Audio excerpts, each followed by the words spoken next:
তেল কি দিতেছে নাকি এমনি বাইকের সিরিয়াল এভাবে চলতেছে ওটা। আচ্ছা, তেল দিতেছে না, তবে অগ্রিম সিরিয়াল ধরে রাখছে, মানে বুকিং দিয়ে রাখছে অগ্রিম। তো তার মানে এখনো তেলের সংকট যায় নাই। প্রায় 1 বছর যাবৎ কাটা, অল্প একটু রাস্তা, বাট এই রাস্তাটা ঠিক করতে যদি 1 বছর সময় লাগে, হাফ কিলো হবে না রাস্তাটা। তো এই রাস্তাটা 1 বছরও ঠিক হইতেছে না। কতটি মানুষের ভোগান্তি হচ্ছে এই রাস্তার। তেল মেনটেন করে যেভাবে তেল নিতেছি, আপনি 2-3 ঘন্টা দাঁড়ান, 4-5 ঘন্টা দাঁড়ান, দাঁড়ায় দেখেন যে অন্য মানুষের পরিস্থিতি কীরকম। যে আপনি আসতেছেন, আইসা তেল পাওয়া যাইতেছেন, ঠিক আছে, তাহলে তো আপনি পরিস্থিতিটা বুঝবেন না। ওটার প্রতি মনে করেন আপনি না, ভুক্তভোগী না। কারণ আপনি যাচ্ছেন, যা তেল পেয়ে পাচ্ছেন, তো আপনি ভুক্তভোগী কীভাবে হইলেন? ভুক্তভোগী তো আমরা হইতেছি, আমরা সাধারণ জনগণ যারা, আমরা ভুক্তভোগী হইতেছি। অলরেডি ঢাকার ব্যস্ত শহরে চলে আসছি, বাট এই যে কিছুদিন আগে একটা ভিডিও করছিলাম, কিছুদিন আগে বলতে কালকে যে ভিডিওটা আপলোড হয়েছে, সেই ভিডিওটা করা হয়েছিল অনেকদিন আগে, ঈদের পরে দেয়া। তো মাঝখানে আর ভিডিও টিডিও করা হয় নাই, কারণ আমি ভাবছিলাম যে ওই যে ময়মনসিংহ গেছিলাম মামার বাড়িতে, ভাবছিলাম যে আমি ওই দিক থেকে চলে যাব যে ঢাকাতে। তো ঢাকাতে আসতে পারি নাই, তেল সংকটের কারণে ঢাকা ঢুকতে পারি নাই। তবে এখন ফাইনালি ঢাকা আসছি কালকে।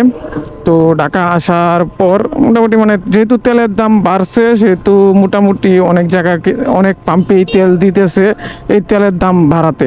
তবে এই তেলের দাম বাড়ানোটা কতটা যৌক্তিক ওইটা আমি জানি না, কিন্তু এই তেলের দাম বাড়ানোর মূল কাহিনীটা দেখেন, যে তেল অ্যাভেলেবল হয়ে যাবে বলে এই জন্য তেলের দাম মোটামুটি বাড়ায়া দিছে, নয়তো বা বাড়াইতো না। কারণ যুদ্ধ থেমে গেছে, হরমুজ প্রণালী খুলে দিছে, সেই জন্য মানে রাতারাতি তেলের দামটা বাড়ায়। আর 1-2 টাকা না, তাও আবার 20 টাকা তেলের দাম বাড়ানো হয়েছে। মানে প্রত্যেকটা সেক্টরেই তেলের দাম বাড়ানো হয়েছে। যেমন অকটেন বাড়ানো হয়েছে 20 টাকা, ডিজেল না পেট্রোল ওইটা একটা বাড়ানো হয়েছে 19 টাকা, একটা বাড়ানো হয়েছে 16 টাকা না 15 টাকা, কেরোসিনও এরকম 20 টাকার মতো বাড়ানো হয়েছে। মানে সব কিছুতেই মানে তেলের দাম বাড়ানো হয়েছে। তেলের দাম বাড়ানো হয়েছে না যে তা না, কিন্তু আমি ঢাকাতে আসার পর কালকে যেটা দেখলাম, যে এখনও ঢাকায় কোনো সিরিয়াল কমে নাই। মানে সিরিয়াল কম বেশি আছেই, কম বেশি না, মোটামুটি ভালোই যে সিরিয়াল আছে। তবে আমার ঢাকা যারা পরিচিত আছে তাদের সাথে যোগাযোগ করতাম যে তেল নিতে নাকি 6-7 ঘন্টা এরকম লাগতো, কিন্তু বাট কালকে যে একজনে নিছে, সে বলতেছে 2 ঘন্টায় তেল নিতে পারছে। বাট আস্তে আস্তে সব কিছুই কমতেছে। আর যারা স্টক করে রাখছিল তারা তো এখন পাম্পে যাচ্ছে না, সেই জন্য মনে করেন যে পাম্পে সিরিয়ালটা একটু কমতেছে আর কি। ওইটাই। আর আমরা আশা করতে পারতেছি যে তেলের দাম বাড়ছে, যে ঠিক আছে, আশা করতে পারতেছি যে সপ্তাহ 2-1-এর ভিতরে যেই সিরিয়াল আর থাকবে না, তেল অ্যাভেলেবল হয়ে যাবে। আর যদি এই সপ্তাহ 2-1-এর ভিতরে তেল অ্যাভেলেবল না হয়, সিরিয়ালই থাইকা যায়, তাহলে মনে করবেন যে আসলে দেশে পরিস্থিতি খুব ভয়াবহ হতে যাচ্ছে বা হয়ে গেছে। সেই জন্য তেলের দাম বাড়ছে। আর এই জিনিসটা মাথায় রাখবেন যে এই তেলের জন্য আপনার কিন্তু সব কিছুরই দাম বাড়বে। এই তেলের জন্য সবাই কিন্তু এটাই বলছে যে তেলের দাম লাগে বাড়ায় নেই, কিন্তু তেলটা অ্যাভেলেবেল করুক। বাট এখন তেলের দাম বাড়াইছে, তেল অ্যাভেলেবেল হবে কি না আমি জানি না। বাট অনেক পাম্পে, আগে যে পাম্পে মনে করেন 500 টাকার দিত, এখন ওই পাম্পে 1000 টাকার করেও দিতেছে। আর মনে করেন তেলের পাম্পে তো সিন্ডিকেট এমনও চলছে যে 100 টাকা বাড়তি দিলে ফুল ট্যাঙ্কি করে দিছে, এরকম সিন্ডিকেটও চলছে তেল পাম্পে আমার দেখা। তো ওই জিনিসটাই মনে করেন। আর গ্রাম এলাকার তেল পাম্পে হচ্ছে কি জানেন, আপনি যদি একটু দাপুটি লোক হন বা নেতা ফেতা বা কোনো কিছু হন, তাহলে আপনি আগে সিরিয়াল ছাড়াই তেল নিয়ে আসতে পারবেন। ওই গ্রামের সিন্ডিকেটটা হচ্ছে এরকম, আর শহরের সিন্ডিকেটটা হচ্ছে নেতা ফেতা না, শহরের সিন্ডিকেটটা হচ্ছে আপনি সিরিয়াল ধরবেন, ওকে ফাইন, আর মনে করেন যে 100 টাকা 150 টাকা বাড়তি দিবেন, আপনি ফুল ট্যাঙ্কি তেল পাবেন। আর আমাদের সবচেয়ে কষ্টের বিষয় হচ্ছে কি জানেন, আমাদের এই যে এই রাস্তাটা, যে রাস্তাটা মনে করেন আজকে প্রায় 1 বছর যাবৎ কাটা, অল্প একটু রাস্তা, বাট এই রাস্তাটা ঠিক করতে যদি 1 বছর সময় লাগে, হাফ কিলো হবে না রাস্তাটা। তো এই রাস্তাটা 1 বছরও ঠিক হইতেছে না। কতটি মানুষের ভোগান্তি হচ্ছে এই রাস্তা দিয়ে বলেন।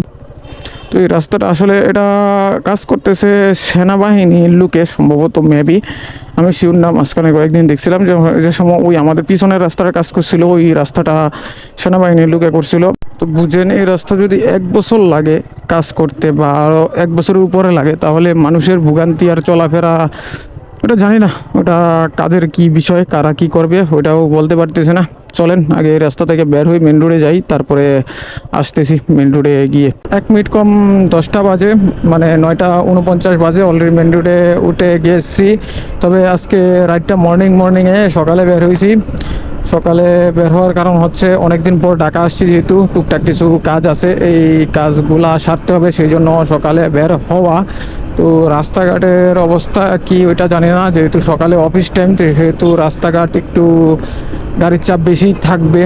তো এটা কোনো ব্যাপার না। তবে এই এখন পর্যন্ত জসীমউদ্দিনে তো গাড়ির চাপ খুব কমই দেখা যাইতেছে, বাট সামনে কি হয় বলতে পারতেছি না। সামনে হয়তো বা গাড়ির চাপ আরও বেশি থাকতে পারে, তো সামনে গেলে বলতে পারবো। আর এয়ারপোর্টে ফুয়েল পাম্পের কি অবস্থা, তেল কি দিচ্ছে না ওইটাও আমি জানি না, কারণ আমার ওই যে কালকে বাড়িতে আসছি রাত্রেবেলা, সেই জন্য ভিডিও করা হয় নাই। তো এখন মূলত যে ফুয়েল আছে, হাফ ট্যাঙ্কি ফুয়েল আছে, আজকের দিনটা চলতে পারবো, কালকের দিন মোটামুটি কিছুক্ষণ চলতে পারবো, পরে ফুয়েল নিতে হবে।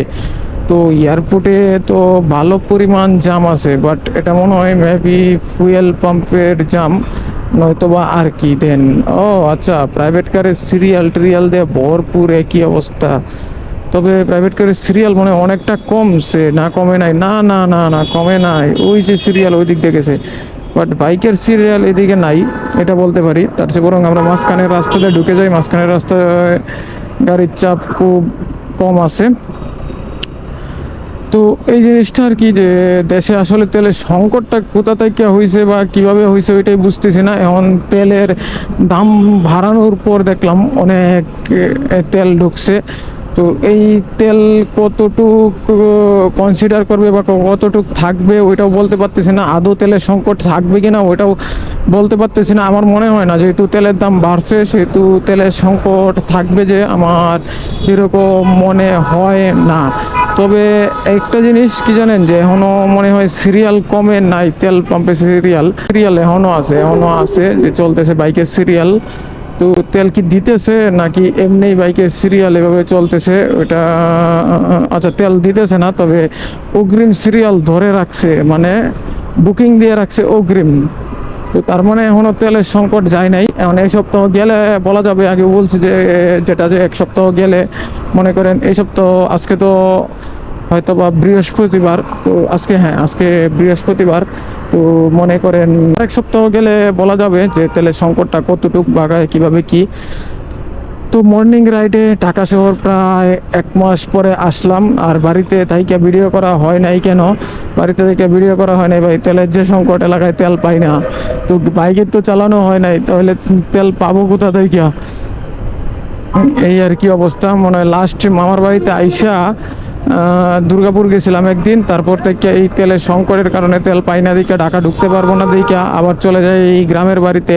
তো গ্রামের বাড়ি থেকে এখন মোটামুটি কালকে রাত্রে ঢাকায় ঢুকলাম, আর পুলিশ মামা এখানে কি প্রাইভেট কার আটকায়া দিতেছে আর কি।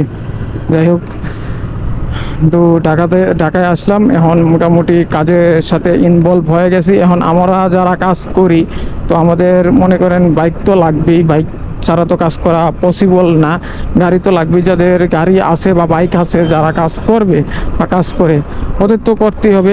আর আমাদের দেশে এরকম আছে, যদি 200 টাকা লিটারও হয় তেল, না আছে না, যে 200 টাকা লিটারও তেল কিনে চালাবে মানুষ, 200 টাকা লিটার হইলেও। কিন্তু এখন যেমন অ্যাভেলেবল চলতেছে, পরে অ্যাভেলেবল চলবে না, হয়তো বা যারা বেশি প্রয়োজন তারা বের হবে, যারা কম প্রয়োজন ওরা বের হবে না, প্রয়োজন ছাড়া কেউ বের হবে না, এই জিনিসটা আর কি। তবে সকাল সকাল এই রাস্তায় এইখানে এত জাম পাবো ওইটা তো ভাবতে পারি নাই। এটা কি আসলেই জাম নাকি না বাসগুলা দাঁড়ায় দিকে রাস্তার এই অবস্থা? না, আসলে জাম না, বাসগুলা লোকাল বাসগুলা দাঁড়াইলে যা হয় সেই জন্য রাস্তার এই অবস্থা। তবে গাড়ির চাপ, মর্নিংয়ে গাড়ির চাপ ভালো আছে, কারণ অফিস টাইম সেহেতু মর্নিংয়ে গাড়ির চাপ ভালোই থাকবে। আমরা যদি এই এলিফ্যান্ট এক্সপ্রেসওয়েতে উঠতে পারতাম তাহলে তো ভালো হইতো, তো শর্টকাটে চলে যেতে পারতাম। আচ্ছা চলেন, যেহেতু কাজ টাজ আছে, কাজ টাজ যেহেতু করতে হবে, সেই জিনিসটা আর কি, এটা নিয়ে কাজ টাজ নিয়েই চলতে হবে। আচ্ছা, ওই যে তেলের যে সংকটটা বলতেছিলাম, তেলের সংকটটা কিন্তু আরেকটা কাহিনী হয়েছে। তেল দাম বাড়ার সাথে সাথে খোলা বাজারে তেল বিক্রি হইতেছে 250 টাকা লিটার। বাট আমাদের সব থেকে যেটা আগে বন্ধ করতে হবে, যে যে খোলা বাজারে যারা তেল বিক্রি করতেছে সেই তেলটা আমাদের না কিনা।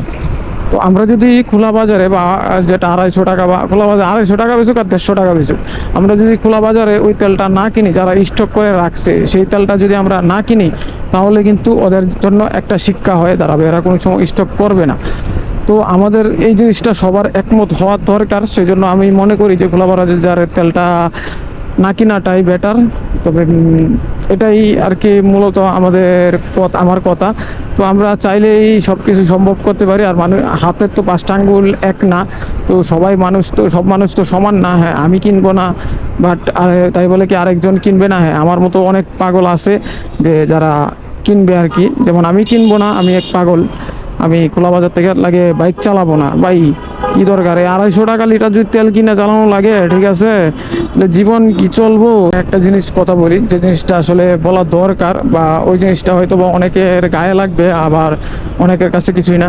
যে বাংলাদেশে যে প্রশাসনিক গাড়িগুলো আছে, ঠিক আছে, প্রশাসনিক গাড়ি অনেক অনেক প্রশাসনিক গাড়ি আমি দেখছি যে সিরিয়াল ধরে তেল নিতেছে। অনেক গাড়ি আর কি দেখতেছি যে সিরিয়াল ছাড়াও তেল নিতেছে।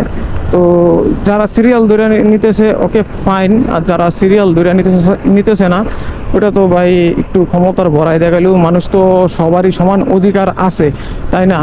তো আপনি যে সিরিয়াল ধরে তেল নিতেছেন না, তো আপনি যেহেতু কাজে বের হইতেছেন, আপনি কাজ করতেছেন, তো আমরাও তো কাজ করতেছি, আমরাও তো কাজে বের হইতেছি, আমরাও তো বাংলাদেশের জনগণ, আমাদেরও তো চলার অধিকার আছে, আমারও সমানভাবে তেল নেওয়ার অধিকার আছে, তাই না? তো আপনিও সিরিয়াল মেনটেন করে তেল নেন। তো আমিও তো মনে করেন যে সিরিয়াল মেনটেন করে যেভাবে তেল নিতেছি, আপনি 2-3 ঘন্টা দাঁড়ান, 4-5 ঘন্টা দাঁড়ায় দেখেন যে অন্য মানুষের পরিস্থিতি কীরকম। যে আপনি আসতেছেন, আইসা তেল পাওয়া যাইতেছেন, ঠিক আছে, তাহলে তো আপনি পরিস্থিতিটা বুঝবেন না। ওটার প্রতি মনে করেন আপনি না, ভুক্তভোগী না। কারণ আপনি যাচ্ছেন, যা তেল পাচ্ছেন, তো আপনি ভুক্তভোগী কিভাবে হইলেন? ভুক্তভোগী তো আমরা হইতেছি, আমরা সাধারণ জনগণ যারা, আমরা ভুক্তভোগী হইতেছি। তো ওই জিনিসটা আর কি, যদি কারো খারাপ লাগে বা প্রশাসনের খারাপ লাগে, কিছু করার নাই। যেটা বাস্তব কথা ওইটাই বললাম, যে ভাই জনগণের জায়গায় আইসা দেখেন যে আপনাদের কেমন লাগে। যদি জনগণের জায়গায় আসেন, যারা প্রশাসনিক কাজে আসেন, জনগণের জায়গায় আইসা লাইমে দেখেন যে আসলে আমরা কতটুকু ভুক্তভোগী। এই রৌদ্রের মধ্যে দাঁড়ায় মানুষ কিভাবে তেল নিতেছে, এই রৌদ্রের মধ্যে দাঁড়ায় মানুষ কিভাবে কি করতেছে, ওটা যারা নিতেছে বা রৌদ্রের মধ্যে দাঁড়ায় যারা তেল নিতেছে, ওরাই বলতে পারবে যে কতটা ভুক্তভোগী। আচ্ছা, তেল ফুয়েল এইসব নিয়ে অনেক কথাই বললাম। এইসব নিয়ে আর কথা বললে কোনো কিছু হবে না, বা এইসব নিয়ে কোনো কিছু বলার নাই। যাচ্ছি হচ্ছে গুলশানের দিকে। গুলশানে একটা কাজ আছে ছোট্ট, গুলশানের কাজটা সেরে তারপরে কি করব, তারপরে হয়তো আমি বাসার দিকে চলে যাব। কারণ এই রৌদ্রের মধ্যে ভাই মনে হয় না যে কোনো কিছু করা হবে। রৌদ্রের মধ্যে ভাই বের হয়েছি, যে গরম লাগতেছে, উইন্ডব্যাগারটা নিয়ে বের হয়েছি, তারপরে যাতে ধুলাবালি আপাতত ফিরে। তবে ভাই যে গরম লাগতেছে, উইন্ডব্যাগার মনটা যেতেছে খুলে রেখে দিতে। তো এই আর কি পরিস্থিতি। গুলশান একের দিকে মূলত কাজ আছে, কাজটা সারবো সাইরিয়া। তারপরে যেহেতু অনেকদিন পরে ঢাকা আসছি, সেহেতু হয়তো একটু ফ্রেন্ড সার্কেলের সাথেও দেখা করতে পারি, দেখা করে তারপরে বাসার দিকে যাবো, একটু আড্ডাও দিতে পারি। আর যদি মন না চায় তাহলে বাসার দিকেও চলে যেতে পারি, এখনও শিওর বলতে পারতেছি না। তবে ভালো লাগতেছে, আজকে অনেকদিন পর ঢাকা শহর রাইড এনজয় করতেছি। ঢাকা ব্যস্ত শহরে, ঢাকার ব্যস্ততম এই নগরীতে চলে আসছি। এখন ঢাকার ব্যস্ততম নগরীতে বেশ কয়েকদিন থাকা হবে না, অনেকদিন গিয়ে থাকা হবে। আমাদের মধ্যবিত্ত ফ্যামিলিদের ঢাকাই হচ্ছে মূল গন্তব্য স্থান, মানে যেখানে কর্মস্থল সেখানেই আমাদের স্থান। কারণ আমাদের গ্রামের বাড়িতে আমাদের ফ্যামিলির সাথে সবসময় থাকা হয় না। তো যাদের মনে করেন যে টাকা পয়সা আছে বা জায়গা সম্পত্তি, অর্থ সম্পত্তি আছে, তারা গ্রামের বাড়িতে ফ্যামিলির সাথে থাকতে পারে। বাট আমরা তো থাকতে পারি না, আমরা মধ্যবিত্ত ঘরের সন্তান। তো আমাদের কর্ম না করলে পেটে ভাত জুটবে না, পেটে ভাত জুটবে, তবে যা বাবার যেগুলো আছে এগুলো বিক্রি করে জুটবে। তো বাবার জিনিস তো আমার না, বাবার জিনিস বাবারই থাকবে। তো সেই জন্য বাবার জিনিসটা বাবাই উপভোগ করুক, আমারটাই আমি আমার উপলব্ধি করি, আমি আমারটা উপার্জন করে চলতে থাকি। তো এর মধ্যে যদি আমার ফ্যামিলিকে আমি কিছু হেল্প করতে পারি, তো আমার জন্য ভালো। তো যদিও ফ্যামিলি আমার কাছে কোনোদিন কোনো কিছু চায় না, তবে তারপরে যতটুকু পারি হেল্প করার জন্য চেষ্টা করি, যতটুকু আমার সামর্থ্য আছে ততটুকু চেষ্টা করি। কোনো সময় কোনো ফ্যামিলি চাবে না, হ্যাঁ ফ্যামিলি চায়, অনেক ফ্যামিলি চায় না, অনেক ফ্যামিলি চায়, এরকম আর কি। তো আমার কাছে কোনো সময় চাই নাই। তো এই আর কি, অনেকদিন পর ঢাকা শহরে রাইড করলাম, প্রায় 1 মাস পর ঢাকা রাইড করতেছি। এই ঈদে গেছিলাম কত তারিখ, হ্যাঁ এরকমই তো, ঈদে গেছিলাম মনে হয়, ঈদের দিন, ঈদের পরের দিন বাড়িতে গেছিলাম, বাট আসছি কালকে, কালকে গেছে 20 তারিখ। বাবা রে বাবা, ঈদ গেছে কত তারিখ এটাই তো ভুলে গেছি। তো প্রায় তো 1 মাস তো কাছাবেই, যতই হোক যে 1 মাস কাছাবে যে আমি গ্রামের বাড়িতে ঢাকা আসতেছি না। তো দেখেন, আমি যদি গ্রামের বাড়িতে থাকি ফুয়েলের জন্য, তে আর কত মানুষ কিভাবে চলতেছে ওইটা আমি জানি না। আচ্ছা যাই হোক, তবে মর্নিং রাইডটা কেমন লাগছে বা হ্যাঁ কথাগুলো কেমন লাগছে, আমার কথায় যদি কারো খারাপ লেগে থাকে বা প্রশাসনেরও খারাপ লেগে থাকলে তো সরি, কারণ যেটা বাস্তব কথা ওইটাই বললাম। প্রশাসনের কেউ তো আমার কথা শুনবে না বা প্রশাসন পর্যন্ত আমার কথা পৌঁছাবে না। তো এই চিন্তা করে তো আর লাভ নাই, তো যেটা হবে তো হবেই। তো আমাদের যে আমার যেটা বলার ওইটা বললাম, যেটা মনের কথা ছিল, যেটা আবেগ ছিল ওইটা বলে দিলাম আর কি। এটা হচ্ছে মূল কথা, কারণ কথায় আছে মনের আবেগ আটকায় রাইখা কোনো সময় লাভ নাই, বলে শান্তি পাওয়াটা অনেকটাই বেটার, সেই জন্য বলে দেওয়া। তো জানি না যে ভিডিওটা আজকে মর্নিংয়ের ভিডিওটা কার কাছে কীরকম লাগছে, তবে যদি ভিডিওতে কোনো কিছু ভালো লাগে প্লিজ একটা লাইক করে দিবেন অ্যান্ড সাবস্ক্রাইব করে দিবেন। দেখা হচ্ছে আবারও এমন কোনো ভিডিও নিয়ে, সে পর্যন্ত সবাই ভালো থাকবেন, সুস্থ থাকবেন, টাটা।